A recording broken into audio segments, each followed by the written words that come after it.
Hey, it's John Hope Bryant, and I'm live from my home office.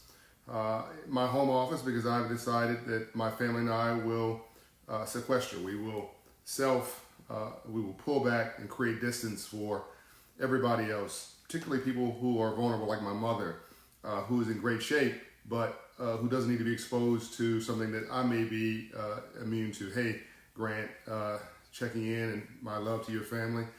This is a special message today for all of you who are trying to figure out what's going on in the world.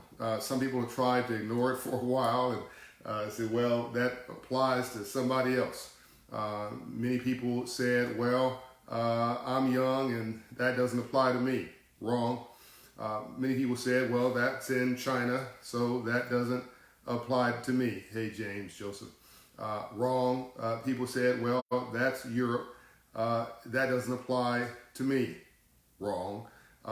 Well, that's in Australia, and that doesn't apply to me. All these, by the way, not like wrong or sad, but wrong. Well, that happened in Nigeria. So sad, too bad. That didn't apply to me. Wrong. That happened in Latin America, in Brazil. I visited there once. They're not, they're very liberal out there. So I don't know. Maybe they got what they deserve. That didn't belong. That doesn't belong to me. Wrong. Brazil is a great culture. Or it happened in New York, but I live in Georgia. Well, that didn't happen to me. Wrong. Wherever I'm rich and I can have a mansion with servants, and that doesn't apply to me. Well, wrong. One of my dear friends yesterday, I heard, who's extremely wealthy, got wheeled away in an ambulance, and he's dealing with coronavirus, and I pray for his recovery. So I'm about to make a statement here that's pretty, I think, profound. And let me just say in advance, for all those who have loved ones who are dealing with this, friends like me who are dealing with this, who are hospitalized or whatever, not whatever, but hospitalized or worse, my heart goes out to you, and we'll get through this. The biggest thing is, see what this cup says, actually, I can, right? We will get through this. We will get to the other side of this. Let me tell you what I think this is really about. I think you should want to, hey Perry, hey Brian, hey Sinclair, everybody signing on. Put this on your page. Share this with others. Comment. Start a conversation.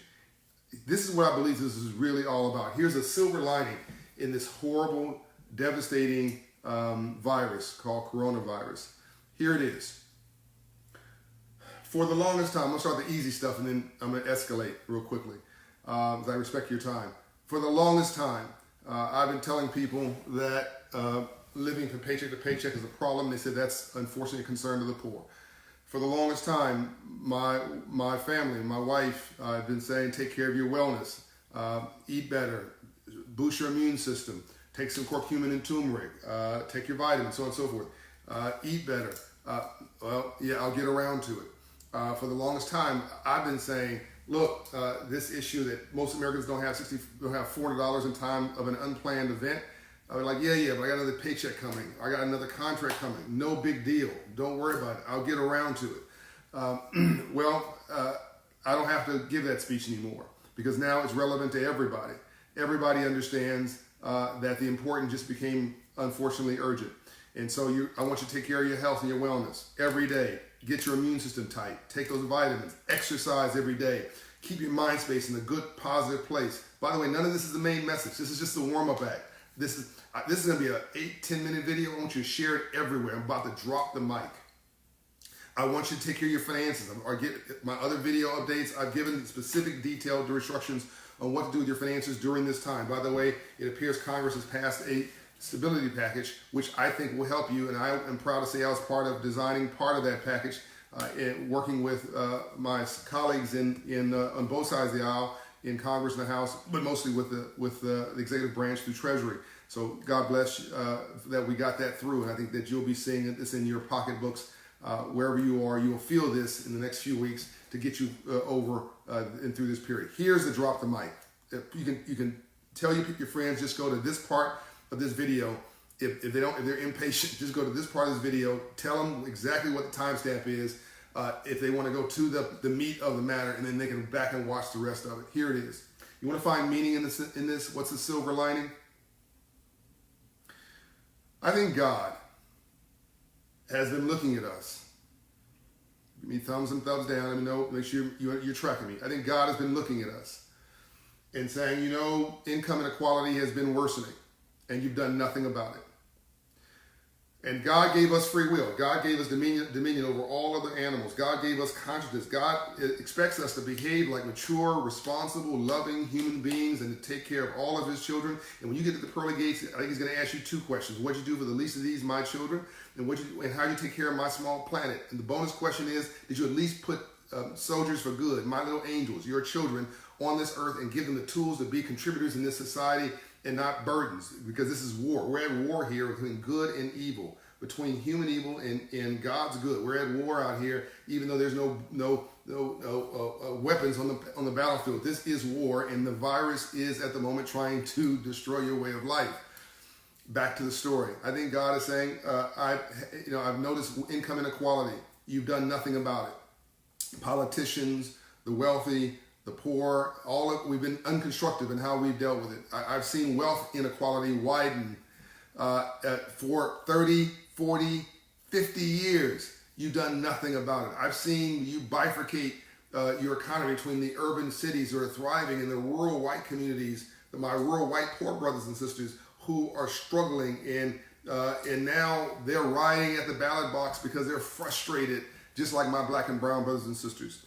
I think God has looked at our political divisions and seeing that we've gone from collaborating to just combating and fighting each other and being angry with each other and making my point your point. We now have newscasts that are not newscasts. They're just narrow broadcasts of somebody's predefined view of the world. Somebody basically said, don't bother me with the fact. I've already made up my mind.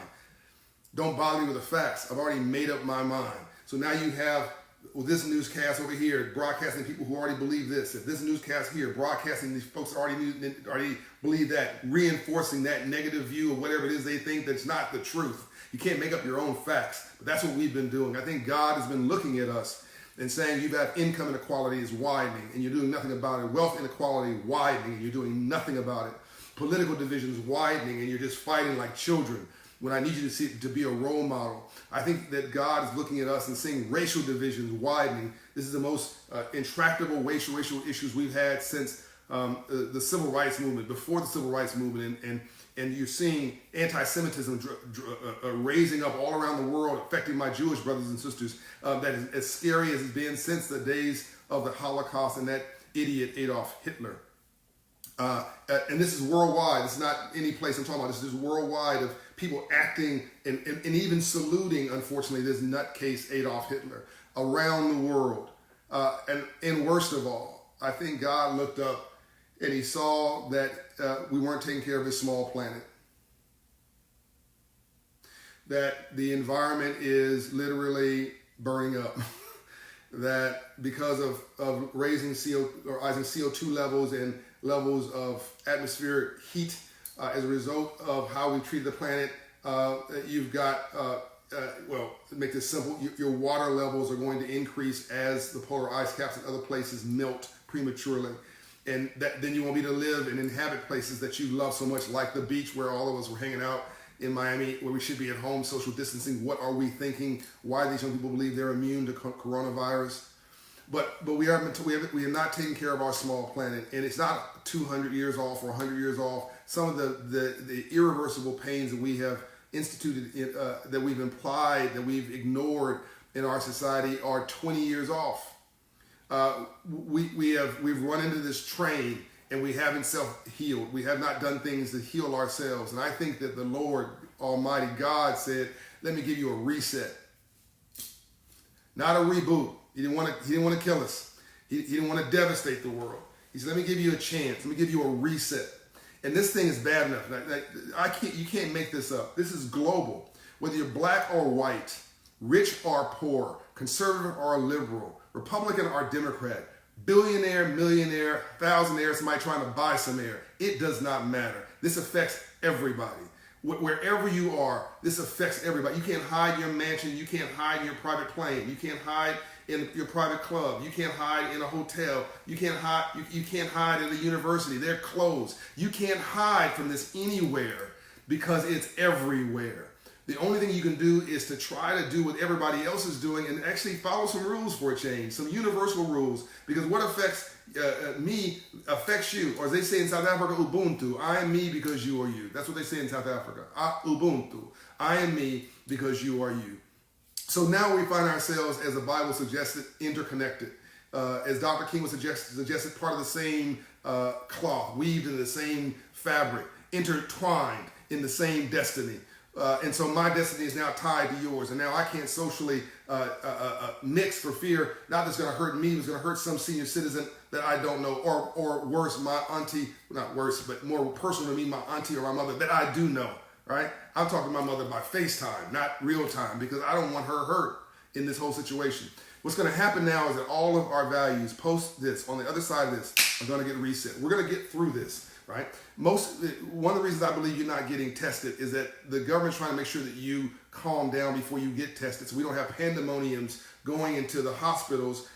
Because by the way, if you 30% of you probably have it right now, but if you feel okay, then your immune system is going to probably walk right through it. They're trying to get you to social distance so you don't give it to anybody else. But if you have it and then you end up running out of fear into the hospital room and you have no symptoms whatsoever, but now you're proof positive you have it, now you're going to crush the health system for those who actually need it. You know when you need help from coronavirus? When you're on a gurney, when you're on a wheelchair, when they're putting you on a stretcher and taking you into the hospital, that's when you know that you need a ventilator and you need help from the hospital fee. And when your chest is constricting and you have a temperature, you have all of the signs, that's when you need to make sure there's a clear path into the hospital. But if everybody's rushing this hospital out of fear, then the whole system will crash. So we need to make sure we manage the fear of scarcity, and that's why I'm so proud of everybody. That's why we handle, I think, things reasonably well with getting resources for 2 weeks to a month without devastating resources from somebody else who needs them too. And the folks who want to get 300 rolls of toilet paper, shame on you. And then we need to manage the financial fears, and I think that's this package that went through Congress that will insert enough liquidity in the marketplace for individuals. You will get a check personally. The plan that I saw from the federal government, you will personally get a check. If you make $75,000 as an individual, $150,000 as a family, you will get a check. That's good news for you. Small businesses will get liquidity access, which will keep them alive. And so they had to insert enough financial stability so you don't freak out economically. And now we got to make sure that we have the medical resources. I just saw that New York governor, God bless him, just put in a whole, stadium where people can go. And I see hospital ships being put, first time since World War II, at key ports. They're trying to create the infrastructure that can handle the weight of what we already know, which is that a good portion of you are already infected, which is why the media keeps saying, act like you've got it, act like you've got it, to get you comfortable with this concept that maybe you do have it and you don't freak out, because fear is a killer. Faith is what you do when you don't have all the facts. That is biblical. Faith is what you do when you don't have all the facts. The Bible says, when there is no vision, the people perish. The Bible also suggests that a house divided cannot stand. Listen to me now. A house divided cannot stand. Thank you, JB, for all you do for everyone. Thank you, Edith, for saying that. And thank you for being a top fan. Hey, Damian Wallace. And I'll respond to all the comments post this interview, but I want to make sure that I did this for you today. I tried to do it last night. Maybe the devil was alive and busy because I couldn't get on last night. Facebook had an outage. But I'm unrelenting, and I will not give up. And the devil's a liar. When you get up in the morning, the devil should say, "Oh crap, he's up," or "Oh crap, she's up." In other words, you are a worker that's twice as powerful, twice as effective, has twice as much energy. You get up twice as early, stay up twice as late, and you do twice as good. And you're humankind. You're humankind. Be both. Humankind. Be both.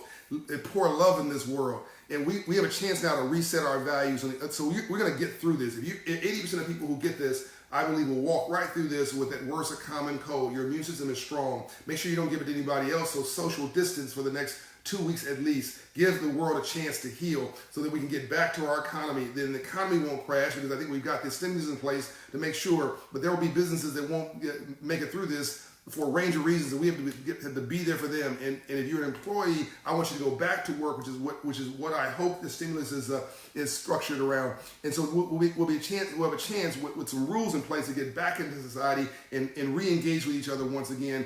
But this has changed us forever. This has created a whole new reality for us. And now you want to convince somebody that they should not, that they should be concerned about the environment. You want to convince somebody that they should be concerned about the least of these God's children, because 40% of all those working are hourly workers, and when they fail, you fail, because the economy fails, because 70% of all of us are living from paycheck to paycheck.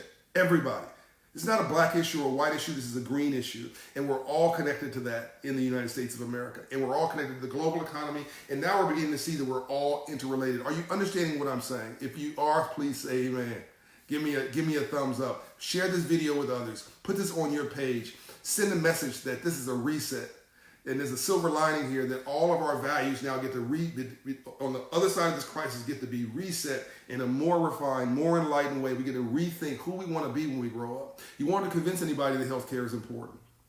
You want to convince anybody that the economic relevancy of everybody, including the poor and the underserved and the struggling and those who don't have a voice, is important. You want to convince anybody that the environment is important. You want to convince anybody that inoculation is important. You want to convince anybody that standing together is more important than standing apart.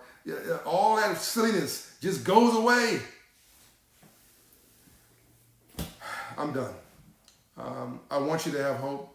I want you to live your best life. I want you to take time to spend time with your family, read a book that you haven't read. Think about having put out your dream board. Think about all the things you want to do. You say you didn't have time to do it. Spend time with yourself. People who say that they're going stir crazy at home, you know what you're really saying? I'm just uncomfortable in my own skin. That's what you're really saying. I'm just uncomfortable in my own skin. I want you to become comfortable, reasonably comfortable in your own skin. I want you to learn to love yourself, spend time with yourself, hug yourself, spend time with your loved ones, get along with people. You can't just go through life with constant stimulation from outside things and never dealing with yourself. I want you to begin to deal with your mess. Because if I don't like me, I'm not going to like you. If I don't feel good about me, I'm not going to feel good about you. If I don't love me, don't expect me to love you. If I don't trust me, how can I ever trust you? If I don't respect me, don't expect me to respect you. And here's a big one. If I don't have a purpose in my life, I'll make your life a living hell.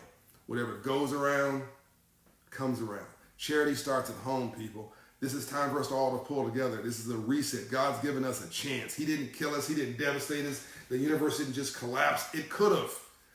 He's giving us a chance. He's giving us a chance. He's giving us a second chance. Come on now, let's not screw it up. John O'Brien, I'm out. Share this message. Be inspired. I am. I actually think that a rainbow is coming.